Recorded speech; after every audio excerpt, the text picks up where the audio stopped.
하나님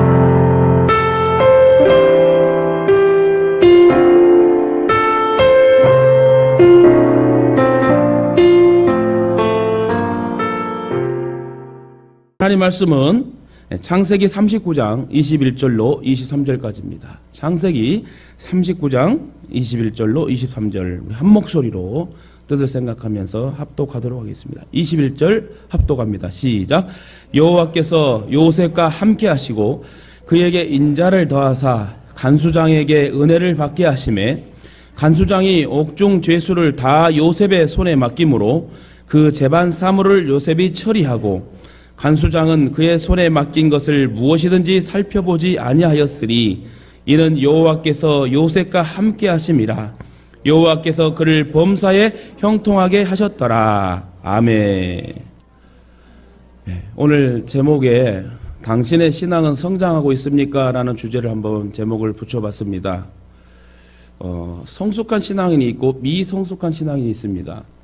성숙한 신앙인은 어떠한 악재를 환경에 처할지라도 믿음으로 주를 바라보며 기도하며 눈물 흘리고 예배하며 찬양하는 모습이 신앙의 성숙한 신앙인이고, 미성숙한 신앙인은 같은 일을 악재를 당하면 하나님을 찾는 것보다는 먼저 세상 앞에 의지하고 세상의 방법을 추구하려고 하는 것이죠. 그래서 사도 바울은 육신의 것을 내려놓고 생명의 것을 쫓으라고 그랬습니다. 다시 말해 육신의 소욕을 쫓지 말고 성령의 소욕을 쫓아야 된다고 사도 바울은 말하지요. 성경에 보면 신앙의 성장이 잘 된 사람들이 많습니다. 그러나 반대로 신앙의 성숙과 성장이 잘 되지 못한 사람도 많지요. 수많은 인물들이 차이가 있겠지만 오늘은 본문의 말씀을 의지하며 요셉에 대해서 한번 살펴보도록 하겠습니다. 신앙의 성장이 잘 된 사람 중에 한 사람이 요셉이에요. 그 부모가 자녀를 낳으면 요셉이라는 이름을 짓기도 하고, 요셉이라는 사람은 참 승리자다, 예수님의 예표하는 그런 훌륭한 인물이라고 말들 많이 합니다.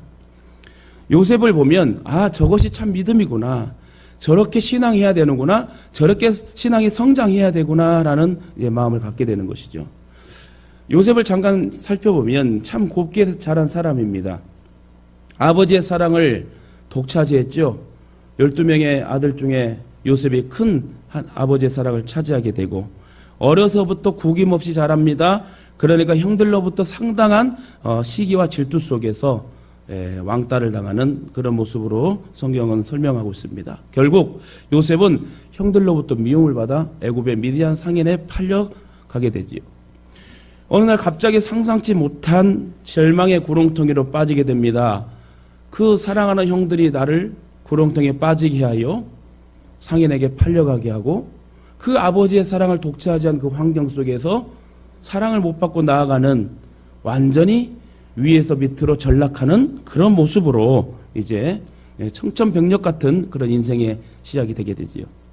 그런데 설상가상으로 또 여주인 보디발의 아내에게 유혹을 당하기 싫어서 옷을 벗은 채 도망갔는데 누명을 써가지고 이제 감옥살이를 또 10년을 하게 되는 것이죠. 요셉은 완전히 어떻게 보면 별별 생각이 다 들었을 거예요. 왜 나는 이렇게 재수가 없지? 나는 왜 이렇게 하는 일마다 풀리는 게 없지? 내 인생은 이렇게 꼬여있지? 그러면서 마음이 많이 아팠을 것입니다. 별별 생각을 다 했을 것입니다. 왜 나는 하는 일마다 나와 하나님이 함께 하시지 않는가라고 생각할 수 있었을 거겠지요. 인생을 살다 보면 그런 데도 있지만 요셉의 경우는 가장 악재의 환경에 빠진 것입니다. 그러나 그럼에도 불구하고 요셉의 모습에서 믿음으로 성숙된 모습이 잘 나타납니다. 여러분, 내 부모가, 내 자녀가, 내 친척이 나를 배신하고 나를 이용하게 되면 마음이 정말 찢어질 듯 아픕니다. 그렇게 믿었던 가족이 나를 힘들게 하고, 솔직히 그런 일을 당하게 되면 마음이 너무 아파요. 사랑하는 가족이 나를 배신하고 떠나면 너무 마음 아프고, 내 부모가 나를 놓고 도망간다는 말을 듣게 되면 너무나 마음 아플 일입니다. 그런데 요셉은 그런 형들의 미움을 사서 친가족이고 친형제임에도 불구하고 구렁텅이에 빠지게 하고 얼마나 속상하고 괴로웠겠어요. 남들도 아닌 산적들도 아닌 같이 자랐던 그 형들과 같이 딱지치기 하고 같이 구슬놀이 했던 그런 형들과 함께 동고동락했던 이 형들이 자기를 팔아버렸다는 이 사실에 대해서 얼마나 속상하고 속상했겠습니까? 본론으로 들어가요. 신앙의 성장을 그러면 위해서는 여러분 신앙이 성숙하고 성장하기를 원하십니까? 우리의 신앙은 성숙해야 됩니다. 성장해야 됩니다. 뒤로 후퇴하면 안 된다는 거예요. 여기가 조사원이도 아니고 우리의 신앙은 날로 성숙하고 성장해야 된다고 합니다. 다시 말해 본론으로 들어가 그렇다면 우리의 신앙의 성장을 위해서는 첫째, 믿음의 생각을 해야 된다는 거예요. 믿음의 생각을 매사해야 된다. 로마에 가면 로마의 법을 따라야 한다는 말이 있듯이 믿음으로 의롭게 된 자들의 삶은 이제 달라야 됩니다. 예수를 나의 구주 삼고 성령과 피로 거듭났으니 우리의 삶은 육신의 삶이 아니라 이제 성령이 지배하는 삶이다. 과거에 예수님을 믿기 전에는 죄와 사망의 법에서 여러분 살았다면 이제는 예수님을 만났다면 예수님 믿은 후에는 여러분 생명의 성령의 법으로 우리가 살아야 된다는 거예요. 그래서 아까도 말씀드렸지만 사도 바울은 육신의 소욕을 쫓지 말고 이제는 성령의 소욕을 쫓아라. 육신의 세상의 그 욕심에 혈안이 되지 말고 살아있는 하나님의 성령의 법에 우리가 통치를 당하자. 조정을 당하자. 따라합시다. 성령 하나님께 통치받읍시다. 조종당합시다. 할렐루야. 우리의 인생을 누가 조종하느냐에 따라 틀려요. 운전할 때도요, 어떤 이들은 막 두 손으로 벌벌 떨면서 막 앞만 바라봐가 부산까지 가는 사람도 있는가 반면에 어떤 이는 한 손으로 확 돌렸다 이리 돌렸다가 잘하는 사람도 있어요. 누구에게 차를 조종당하느냐 틀려요.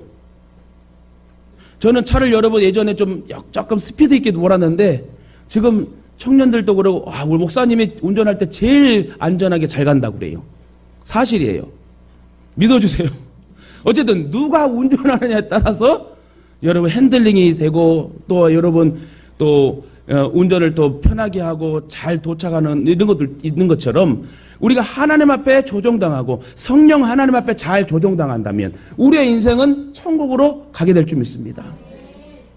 진짜 어떤 사람은요 내비게이션을 틀어주고 또 어떤 분은요 백밀러도 안 피고 이 바깥에 있는 사이드밀러도 안 피고 간 사람이 있어요. 쭉 직진하니까 몰라. 좌회전 하려고 보니까 깜깜한 거야. 그때서야 이제 사이드밀러를 피고 가는 사람도 있더라. 큰일 날 뻔합니다. 그 차도 여러분 얼마나 불쌍해요. 주인 잘못 만나면 차도 불쌍해져. 여러분 차도 마찬가지예요. 엔진을 제때 갈아줘야 돼요. 세차도 해줘야 돼요. 부속품 갈아줘야 돼요. 소모품 갈아줘야 돼요. 이런 걸 제때 안 갈아놓으면요 어떤 사람은 엔진이 이제 붙어가지고 엔진을 또 잘못 안 갈아줘가지고 엔진 300만 원 물어준 사람도 있어요. 우리 교회에 있다고요. 근데 여러분 모르니까 그러지요. 그래서 누가 관리하고 누가 조정을 잘 하느냐에 따라서 우리의 인생이 핸들링이 잘 된다. 우리 한번 따라할까요? 우리의 인생을 주님 앞에 맡기고 핸들링 합시다. 할렐루야. 하나님께서 우리가 좌우로 가면 좌로 돌리시고 우로 가면 우로 돌리셨어. 우로나 좌로나 흔들리지 않고 견고한 신앙으로 성숙한 신앙인으로 성장할 신앙인으로 우리 이끌어 주신다면 그거 얼마나 큰 복입니까? 여러분 차도 주인 잘 만나야 되고 우리도 하나님 잘 만나야 돼요. 우리가 지금 하나님 만나고 정통 교단의 바른 목사와 바른 성도 바른 교회로 성숙하다는 게 얼마나 큰 것입니까? 아무리 사이즈가 크면 뭐예요? 여러분 안고 없는 찐빵처럼 알맹이가 없고 알곡이 없는 그런 교회라면 얼마나 주님 마음이 아프겠어요. 근데요 추수할 때 우리가 다 준비돼가지고 다 투입됐다면 우리 교회가 큰 교회란 말입니다. 일당 100의 역할을 하고 일당 1000의 역할을 하는 용사가 된다면 얼마나 큰 교회입니까? 저는 다윗의 세 용사를 참 여러분 저는 존중하고 또 그들을 존경합니다. 다윗을 도왔을 때에 하나님이 붙여주셨는데 사람 힘이 아니에요. 엘르아살, 삼마, 요셉, 바세벳 이 세 명의 이 장수들은 막 800대 1로 싸워도 이기게 하고 칼자루가 이렇게 긴 것이 칼자루가 이렇게 낮아질 때까지 싸워도 지지 않고 죽지 않는 그런 축복의 장수들을 하나님께 붙여주셨는데 다윗에게만 붙여주시겠어요? 우리가 기도하면 7만 2천의 천군천사를 붙여주시고 다윗을 도왔던 3인의 용사 30의 40의 용사가 하나님 붙여주셨던 것처럼 우리가 믿음으로 성숙한 신앙인으로 달려가려고 하면 하나님은 천군 천사뿐만 아니라 우리에게 용서와 축복의 만남을 허락하여 주신다. 여러분, 목회도 그래요. 우리 교회만 봐도 그렇지 않습니까? 우리는 전국 각지에 다 오잖아요. 이것도 어떻게 70억이 넘는 인구들 중에 이렇게 만남의 축복이 있습니까? 이걸 누가 생각하고 계획하고 만나게 됩니까? 하나님이 역사하시고 하나님이 만나게 하시고 하나님이 멀리 떨어져 있다가 수십 년 떨어져 있다가도 만나게 한 것도 하나님의 은혜예요. 오늘 여러분 말씀을 잘 들을 때에 저와 여러분이 큰 복이 임하고 깨달음이 있게 될 줄 믿습니다.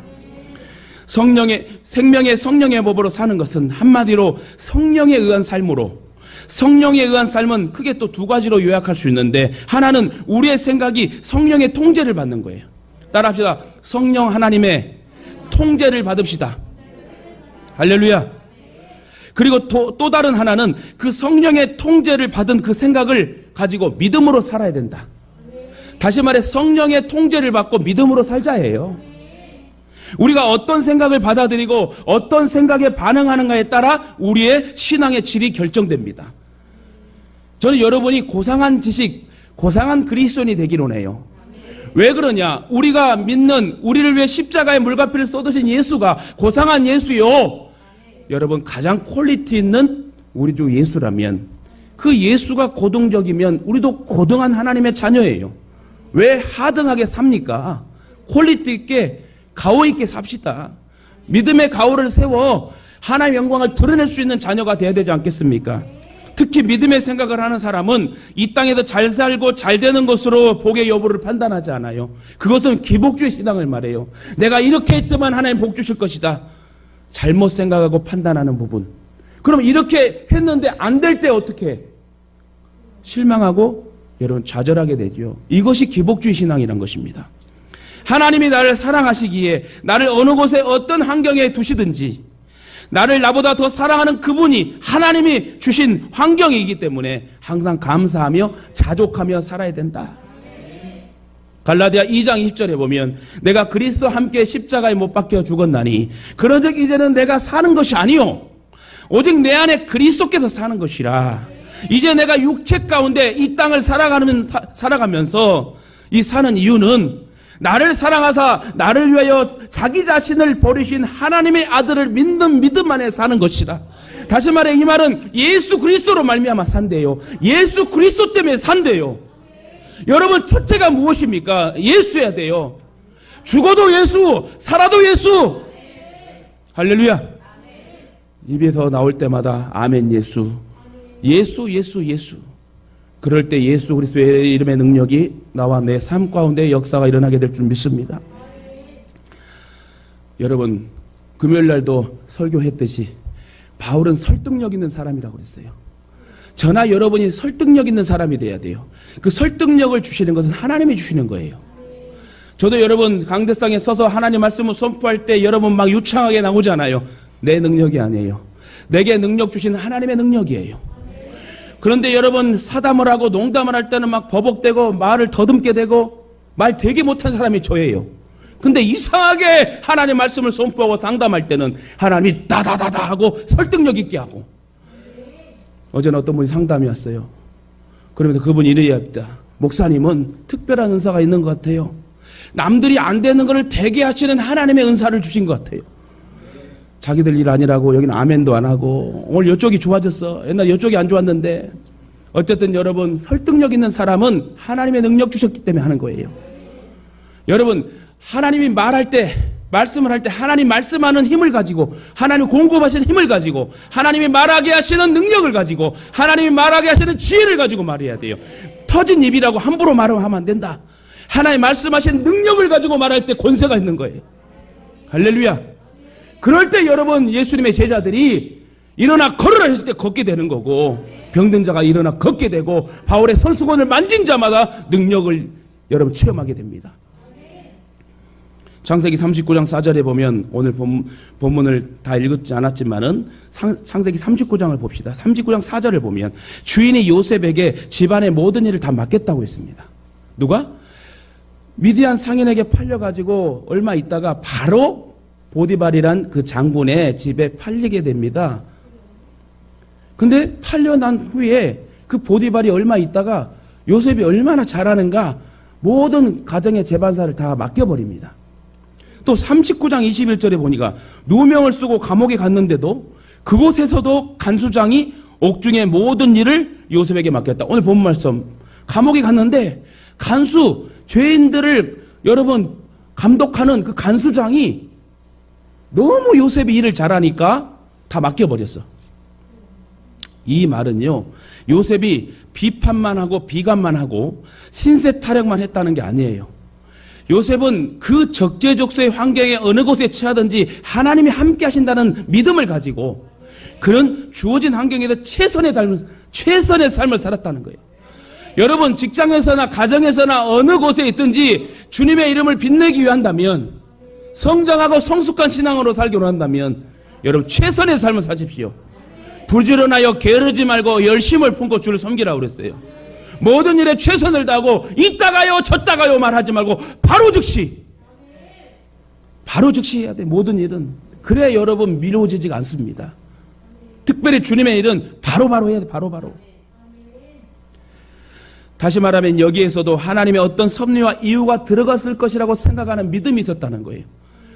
무슨 생각이요? 이게 믿음의 생각이라는 거예요. 뭔 일이 있을 때, 뭔 일을 하기 전에 항상 믿음의 생각을 우리는 점검해야 돼요. 내가 지금 믿음의 생각을 하고 있는가? 세상의 생각을 하고 있는가? 그런데 여러분, 우리의 신앙이 성장하기 위해서는 믿음의 생각을 해야 된다는 거예요. 믿음의 생각을 할 때 믿음의 말이 나오겠죠. 엉뚱한 생각을 하면 엉뚱한 말이 나옵니다. 왜요? 우리의 몸은 뇌가 조종하기 때문에. 근데 우리의 뇌를 믿음의 생각으로 조종하게 하려면 성령님의 통제를 받아야 된다. 그러기에 요셉은 주어진 환경에서 하나님의 섭리를 기다리며 할 일을 소홀히 하지 않았습니다. 요셉은 어떤 환경에도 침착성을 잃지 않고 매사에 긍정과 믿음의 생각을 했다. 여러분 어려움이 있어요. 기쁜 일도 있어요. 그럼 매사에 우리가 믿음의 생각과 긍정의 생각을 해야 된다는 거예요. 여러분 우리가 할 수 없는 거지 하나님 할 수 있댔잖아요. 여러분 저는 진짜도 신기한 게요. 자동차 부품도 2만 개의 부품이 들어가는데 하물며 비행기는 5만 6만 개의 부품이 들어간대요. 자동차는 지면에 땅에 닿아서 바퀴를 통해 동력이 전달되어 여러분 굴러갈 수 있다지만 비행기가 여러분 창공을 하늘을 난다면 여러분 이해가 됩니까? 이 무거운 몸무게를 띄어가지고 제주도로 가게 하고 여러분 13시간 20 몇 시간을 막 가게 하는 이걸 보면 얼마나 신기합니까? 라이트 형제에게 하나님 지혜 주셔서 비행기를 만들게 하고 전 세계를 여러분 곳곳마다 갈 수 있도록 하나님 은혜 주셨다면 저와 여러분의 신앙이 성숙하고 성장되어서 세계 방방 곳곳마다 주의 복음을 전하고 교회를 세우고 돌아오는 축복의 발걸음이 되시길 주님의 이름으로 축원합니다. 사랑하는 예동가족 여러분 믿음의 생각을 하십시오. 긍정의 생각을 하십시오. 할 수 있거든이 무슨 말이냐? 믿는 자에게 능치 못할 일이 없느니라. 믿고 구한 것은 받은 줄 알라. 왜 의심하고 요동합니까? 의심하고 요동치게 하는 건 누구? 마귀의 역사라고 그랬어요. 뭐든지 할 수 있어요. 매출도 성장도 창대케 되는 것도 하나님이 하시고 하나님 부어주시면 다른 사람 망하게 해도 나는 살리게 하시는 하나님의 역사. 그러니까 여러분 믿음을 가져야 돼요. 할 수 있다는 믿음의 생각을 해야지 왜 말 나오면 자꾸 부정적으로 판단을 합니까? 그러지 마세요. 내가 빚을 지고 살아도 믿음의 생각을 살면 그 빚 하나님과 갚아주시지. 내가 주를 위하여 헌신하고 있다면 하나님 다 해결해 주셔요. 쪼그라들지 맙시다. 부정적으로 생각하지 맙시다. 믿음으로 생각합시다. 환경과 현실에 제발 노출되지 말고 표현되지 맙시다. 제발 믿음으로 주님을 표현했으면 좋겠습니다. 이처럼 믿음은 사람으로 하여금 매사를 긍정적으로 보고 생각하고 또 믿게 합니다. 그래서 믿음이 있는 곳에 꿈이 있고 비전이 있다고 그랬어요. 우리의 믿음의 생각이 있을 때 꿈이 있고 비전이 있는 거예요. 꿈도 크게 가지세요. 우리 교회가 5천 개를 설교했을 때에 하나님이 하신다면 5만 개도 못 세우겠어요. 그렇게 해서 못 되면 500개라도 세우면 되는 거 아닙니까? 꿈을 크게 가지고 한다면 저와 여러분의 사돈 8촌까지 교회를 여러분 30개씩 세운다면 5천 개 금방 세워요. 할렐루야. 아멘한 성도는 그리해야 될 줄 믿고 하나님 제일 기뻐하는 게 성전 건축이에요. 여러분 그 사실을 믿으시고 그 성전의 건축되어 복음을 전하고 세례받는 이가 늘어난다면 누가 복을 받겠어요? 그렇지 않겠습니까? 믿음이 이렇게 성장되면 우선 하나님의 능력을 믿게 됩니다. 또는 하나님이 나와 함께 하신다는 믿음이 발생돼요. 하나님 우리와 함께 하시오니 주를 찬양하세. 우리 교회는 기각기를 안 돌려. 돈 준다 해도 안 돌려. 내가 칠 수도 없고 설교하다가 치고 오고 그러면 되겠습니까? 제발 기각기 좀 돌렸으면 좋겠어요.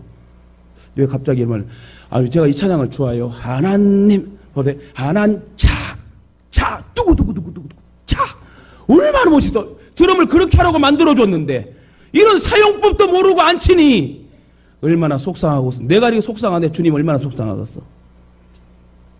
여러분, 하나님이 나와 함께 하신다는 믿음이 있어야 돼요.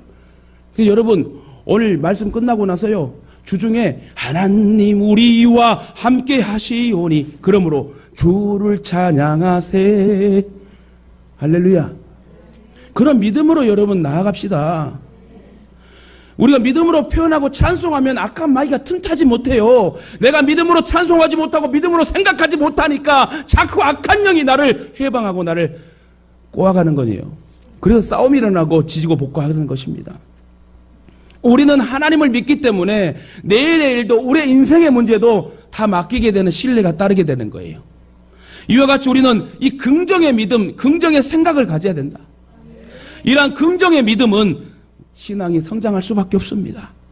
이와 같이 여러분의 믿음이 생각을, 저와 여러분의 믿음의 또 생각이 우리의 신앙을 성장하게 하길 주님의 이름으로 축원합니다. 두 번째, 여러분 신앙의 성장을 원하십니까?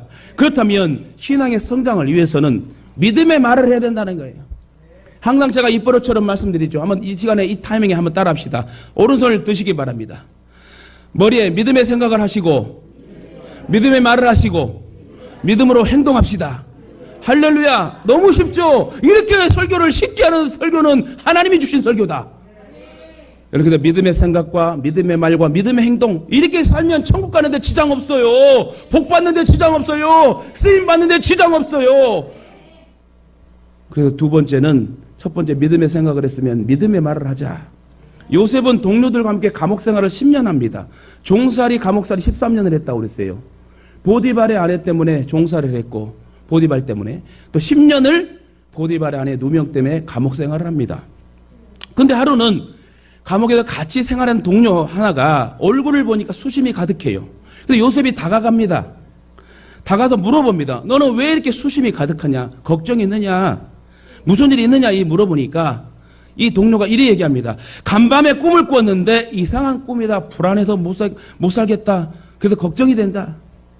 그래서 요셉이 다음과 같이 말합니다. 무슨 꿈이냐? 나에게 말해보라. 그 문제는 하나님이 해결해 주실 것이다. 누가? 하나님이 해결해 주신대요. 다시 말해 요셉은 죄수에게 걱정하지 마, 염려하지 마, 하나님이 해결해 주실 거야, 한번 말해봐. 이게 복음이에요. 이게 전도라는 거예요.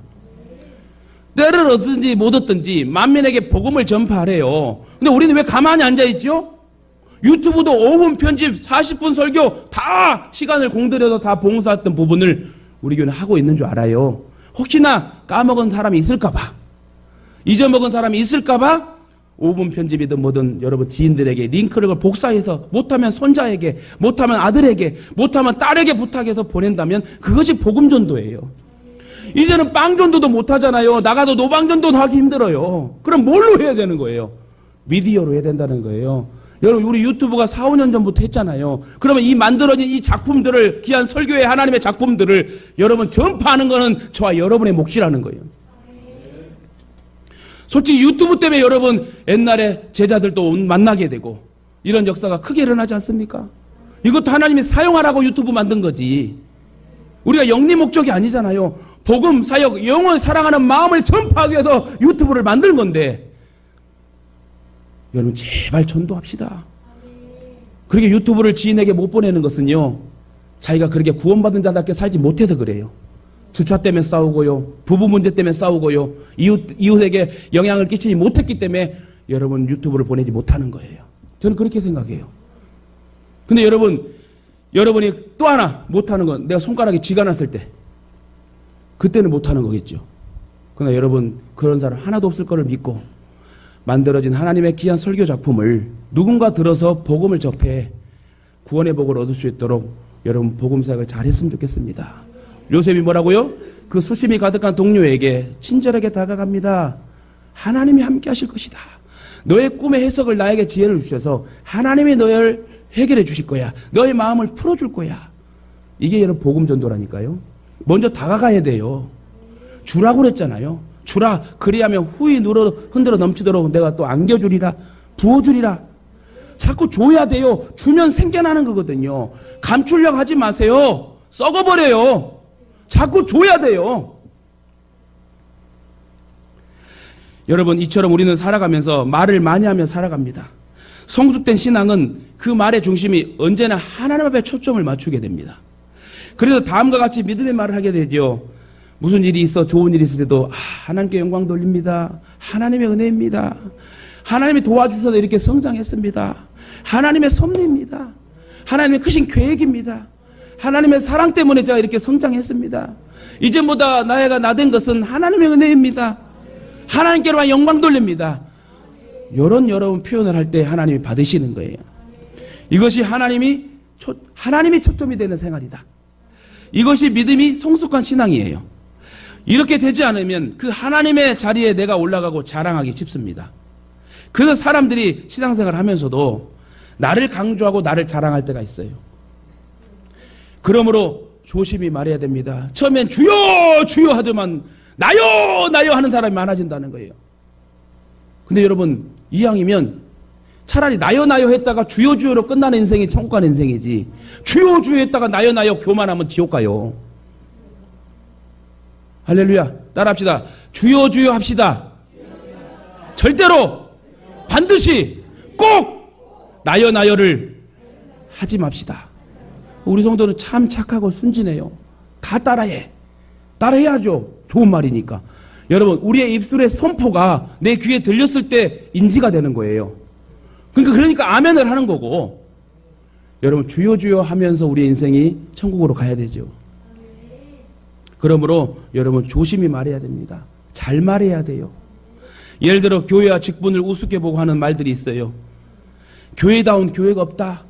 목사가 어쨌더라 저쨌더라.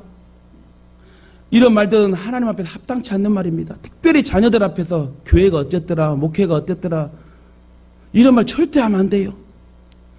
남말은 새가 듣고 반말은 쥐가 듣는데요. 우리 속담에도 다 듣고 행하시고, 그래도 하나님은 우리가 말하는 대로 행하신대요.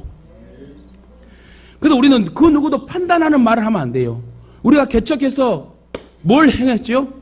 구역에서 모일 때, 모임 때 수군거리는 거 다 차단했잖아요. 하나님 막아주셨잖아요. 왜요? 제가 섬겼던 교회마다 이 수군거림, 그것도 초신자들이 아닌 중직자들이, 권사란 자들이, 장로란 자들이 그렇게 하니, 여러분 권사란 자들, 장로란 자들 듣기 싫죠?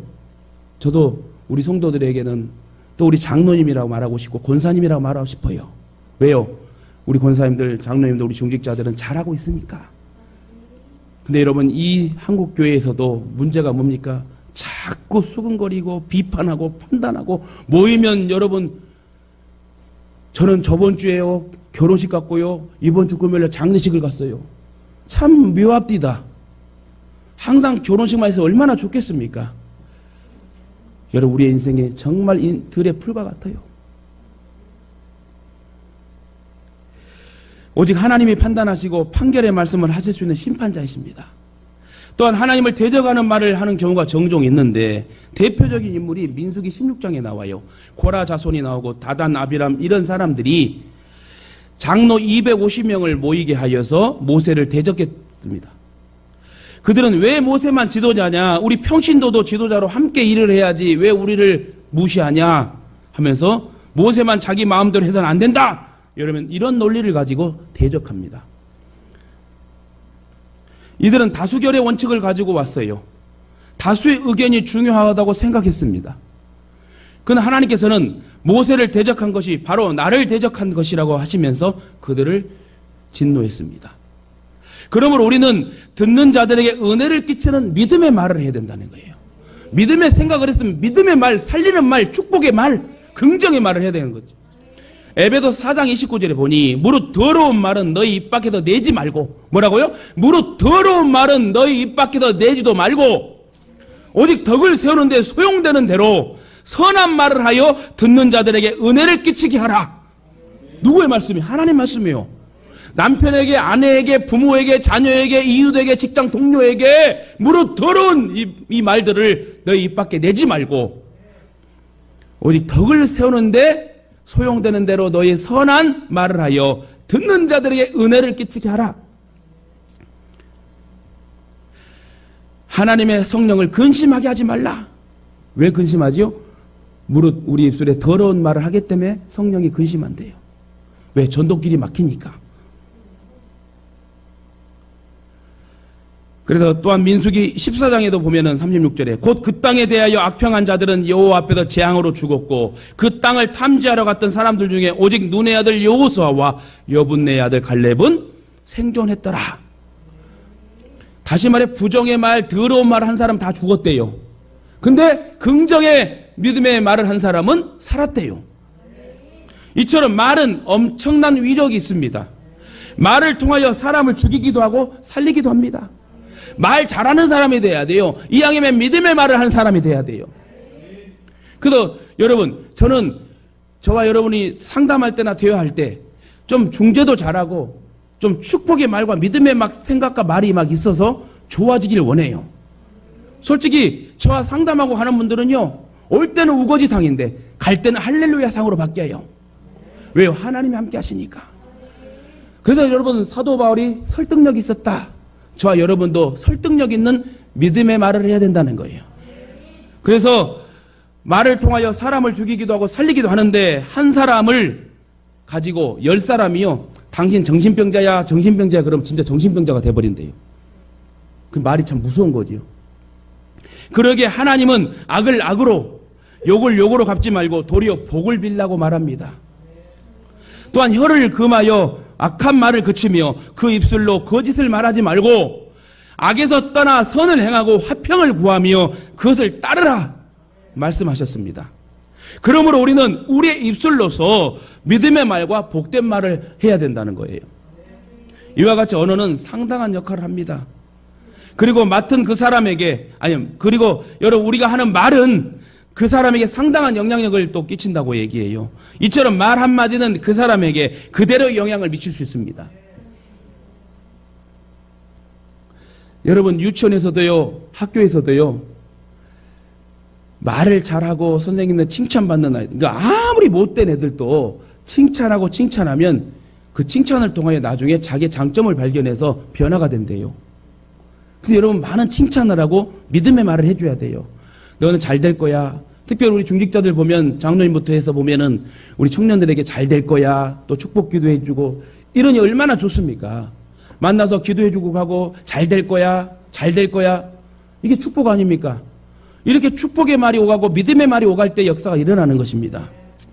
그래서 신앙인들은 언어 생활이 건전해야 된다. 주님은 제자들을 내보내면서 집집마다 가서 먼저 평안을 빌라고 그랬어요. 샬롬, 평안하라, 평안하라. 그 말은 복을 빌라는 거예요. 여러분, 우리 성도들이 잘 되기 원하십니까? 그러면 서로를 복을 빌어주세요. 축복하란 말입니다. 당신을 축복하고 사랑합니다. 다시 말해, 하나님의 은혜를 빌고 복을 전파하라, 복을 말하라는 거예요. 그러면 우리가 빌었던 그 평안과 복이 그 집에 임할 것을 여러분 믿으시길 바랍니다. 세 번째로, 여러분 신앙의 성장을 원하십니까? 그렇다면 신앙의 성장을 위해서는 믿음의 삶을 살아야 된대요. 믿음의 생각을 했으면 믿음의 말을 하고, 또 믿음의 말을 했으면 행동해야 되는데 믿음의 행동을 하자, 믿음의 삶을 살자. 사람이 살면서 오늘의 현실만 보면 살 수가 없습니다. 오늘 주어진 현실은 대부분 불만족스러운 환경이에요. 현재 행복해도 어쩔 줄 몰라 하는 사람 몇 사람 없을 겁니다. 로또 복권에 당첨된 사람도 잠시 잠깐이겠죠. 대부분 불만족 상태에서 살아가고 있습니다. 그래서 사람은 먼 미래를 바라보며 사는 존재라고 말합니다. 요셉이 노예로 살고 누명 쓰고 감옥에 갇혀 있는 것만 생각하고 살았다라면 인내하지 못했을 거예요. 또 아브라함이 가도 끝이 없는 황무지만 바라보았다면 그는 견디지 못했을 겁니다. 또한 모세가 사람을 죽이고 미디안 광야에서 40년을 살 때 자신의 처량한 처지만 바라봤다면 여러분 살지 못했을 겁니다. 그런데 요셉이나 아브라함이나 모세나 모든 성경의 위인들은 한결같이 앞날을 바라봤는데 그 앞날의 비전 예수를 바라봤다는 거예요. 하나님을 바라봤다는 거예요. 그러므로 저와 여러분도 환경, 현실 노예되지 말고 그 환경과 현실을 장애를 넘게 하시는, 이기게 하시는 하나님을 바라보자. 이들의 공통점은 언젠가 그날에는 자신들에게 주어진 약속이나 뜻이나 하나님의 섭리가 시원하게 나타날 것이라는 이 믿음이 있었어요. 우리가 고난 때 힘들고 어렵잖아요. 그러나 이 고난과 위치를 잘 지킬 때에 하나님 기름 부어주셔요. 하나님의 때에 맞닥뜨려 성령의 충만한 복을 주십니다. 주시되 누르고 흔들어 넘치도록 부어주신대요. 그 복을 여러분이 받으셔야 된다는 거예요. 근데 그 복을 받을 때는 말과 생각에 그치면 안 된다. 행동으로 옮겨졌을 때 역사가 일어나고 복이 임한다는 거예요. 말은 여러분 만리장성도 쌓습니다. 여러분 만리장성이 어떻게 생겼고 남한선당이 어떻게 생겼고 성곽과 외벽이 어떻게 생겼는가는 생각만 하면 안 돼요. 가서 봐야 돼. 여러분 랍스타가 맛있다면 먹어봐야 돼. 그리고 여러분 중요한 것은 경험이 참 중요하고 행동이 중요하고 믿음의 삶이 참 중요하다. 농부는 오늘 먹을 것이 없으면서도 씨를 땅에 뿌립니다. 절대로 그러나 종자를 먹지 않습니다. 그 종자를 뿌려야 또 씨가 나기 때문에, 열매가 나기 때문에, 당장 보이지는 않지만 내일을 믿기 때문에 힘들어도 어려워도 종자를 먹지 않고 씨를 뿌립니다. 땅에 씨를 뿌리면 추수 때 가게 되면 최와 30배, 100배가 일어나요. 사랑 가족 여러분, 미래를 믿고 바라보면 미래를 긍정적으로 보고 살아가는 삶이 됩니다. 다시 말해 세상과 환경이 아닌, 육신의 것이 아닌 생명의 법 하나님을 바라보게 된다면 살 길을 열어주시는 것입니다. 그것이 성숙한 믿음의 성장이라고 말해요. 요셉이 그래서 성숙한 믿음의 성장이라고 성경은 소개합니다. 우리의 신앙이 성장되지 않으면 미래를 긍정적으로 보지 못합니다. 저 산 너머를 보고 기대를 가지고 꿈을 꾸는 사람 많지 않습니다. 당장 앞에 놓인 것만 전전긍긍해서 그 단계를 못 넘어가서 열악하게 주저하는 사람이 많습니다. 대부분의 사람은 높은 산만 볼 뿐 산 너머의 세계는 생각하지도 않아요. 한라산에 올라가고 싶으면 올라가서 그걸 봐야 돼. 어느 나라 왕이요, 나이가 들어 기력이 쇠하여 이제는 후계자를 뽑을 때가 됐습니다. 그 후계자를 뽑기 위해 유능한 3명의 장군을 추려 모여 3명을 뽑아 이제 시험을 합니다. 저 높은 산으로 가서 너희들은 귀중한 것을 가져오라. 그랬더니 이 3명의 장군은 각각 산에 올라가서 소중하다는 것을 한 가지씩 갖고 왔습니다.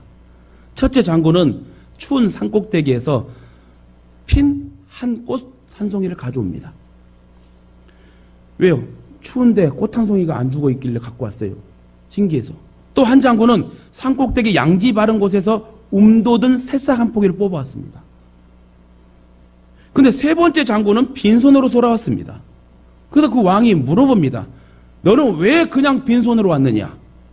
이리 물어보니 이 세 번째 장군이 이리 대답합니다.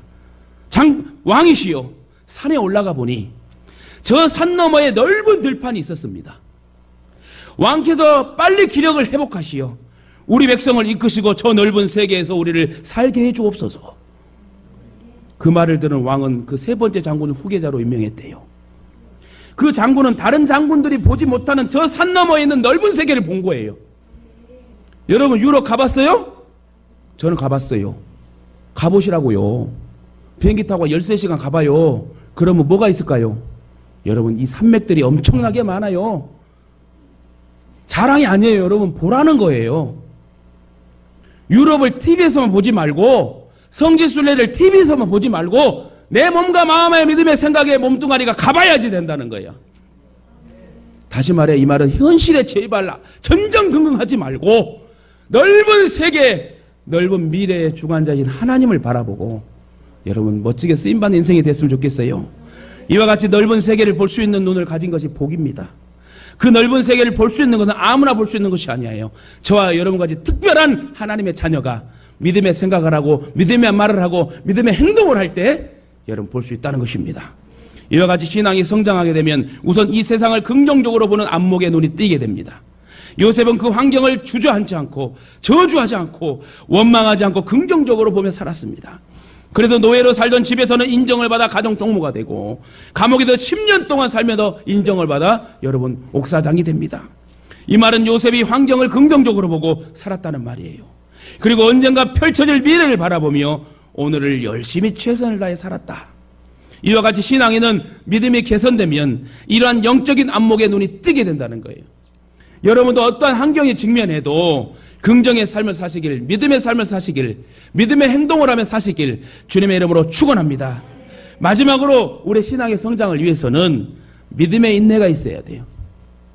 신앙생활하면서 먼저 배울 것이 하나 있는데 기다리는 마음이에요. 하나님의 응답은 신속하게 주어지는 경우도 있지만 내가 죽은 후에 응답을 받는 경우도 있습니다. 잘 들으세요. 그래서 때로 급하게 기도한 분들이 응답이 오지 않아도 시험 들 때가 있어. 몇 번 기도도 안 하고 왜 나에게 응답이 없지? 바보 같은 행동입니다. 아브라함은 75세 때에 하나님의 부름을 받았어요. 하나님이 그를 부르실 때 아주 확실한 약속을 주셨는데 어떠한 약속을 주었죠? 장차 너에게 하늘의 별처럼 땅의 모래처럼 많은 자손을 주겠다. 그리고 적과 꿀이 흐르는 땅을 주겠다. 몇 세 때? 75세 때. 그 당시 최고의 복은 넓은 땅과 아들을 많이 가진 사람이 복 있는 사람이었어요. 아브라함은 그 약속을 받고 75세의 나이에 의심 없이 정든 고향 땅을 떠나 하나님이 지시한 땅으로 나아가게 됩니다. 근데 가도 적과 꿀이 흐르는 땅이 안 보입니다. 나이는 먹어가는데 하늘의 별처럼 많은 자손은커녕 100세가 가까이 다가오는데도 아들 하나도 주지 않았어요. 그때 아브라함은 마음속으로 아이고 속았다 이렇게 생각했을 수도 있을 것입니다. 그런데도 아브라함은 그 하나님의 약속을 저버리지 않았고 의심하지 않고 끝까지 하나님을 떠나지 않습니다. 근데 그 아브라함에게 주어진 하나님의 약속이 언제 이루어졌습니까? 500년 후에 이루어집니다. 다시 말해 아브라함이 죽은 후 500년 후에 이스라엘 백성들이 출애굽을 해서 홍해를 건너 광야에 이르렀을 때에 그곳에 모인 이스라엘 백성들이 60만 명인데 그 60만 명은 장정만 싸울 용사만 60만 명인데 아낙네와 가부와 또 여러분 아이들 노인들까지 하면 최하 200만 명이라는 거예요. 제가 예전에 인천대학교에서 CCC 예배 참여했을 때 8만 명이 그때 모였을 때 막 우글우글 바글바글 했어요. 장난 아니더라고요. 그 제가 꿈을 꿨어요. 하나님 제가 저 단상에 서서 설교를 할 수 있는 목회자가 되게 해주세요. 저는 그날이 올 줄 믿습니다. 아멘 하는 사람은 같이 갈 줄 믿습니다. 아멘 하는 사람 제가 밥도 사주겠습니다.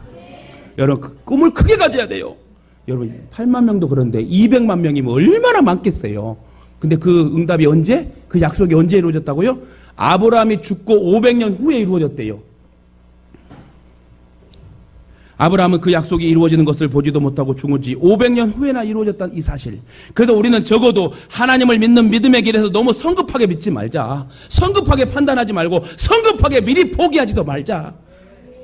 오늘 내일 당장에 하나님의 뜻이 이루어질 것이라고 믿어서 안 돼요. 그러면 시험 들기 딱 좋습니다. 그래서 신앙에는 믿음의 인내를 가지고 긍정의 신앙으로 기다리는 우리의 믿음이 있어야 된다. 요셉은 누명을 쓰고 감옥에 갇혔는데 감옥에서 얼마나 있었어요? 10년 있었다는 거예요. 여러분 오늘날의 시간이도 10년이면 엄청 긴 시간이에요. 근데 그 당시 기약도 없고 희망도 없는 감옥에서 10년을 있었다는 것은 참으로 놀라운 하나님의 연단이었어요.